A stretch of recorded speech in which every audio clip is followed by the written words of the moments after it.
പേരാമ്പ്രയിൽ വെച്ച് ഷാഫി പറമ്പിലിന് മർദ്ദനമേറ്റതിനു ശേഷം ഷാഫി വലിയ രീതിയിൽ വലിയ രീതിയിൽ സംസാരിക്കുന്നുണ്ട്. അതായത് എഫേർട്ട് ഇട്ടുകൊണ്ടാണ് ഷാഫി സംസാരിക്കുന്നത്. അങ്ങനെ സംസാരിക്കുമ്പോൾ മൂക്കിൽ വലിയ രീതിയിൽ ബ്ലഡ് വരുന്നത് നമ്മൾ കാണുന്നുണ്ട്.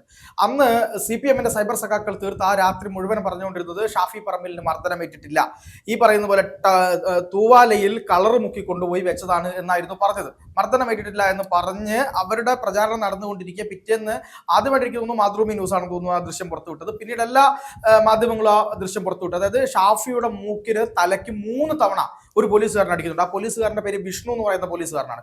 അത് മനഃപൂർവ്വം അടിച്ചതാണ് എന്നുള്ളത് നമുക്ക് ആ ദൃശ്യത്തിൽ നിന്ന് തന്നെ മനസ്സിലാക്കാവുന്ന കാര്യമാണ്. ആദ്യം പോലീസ് പറഞ്ഞു മർദ്ദനമേ ഏറ്റിട്ടില്ല എന്ന് പറഞ്ഞ പോലീസിന് പിന്നീട് തിരുത്തേണ്ടി വന്നു എന്നുള്ളതാണ് നമ്മൾ മനസ്സിലാക്കുന്നത്.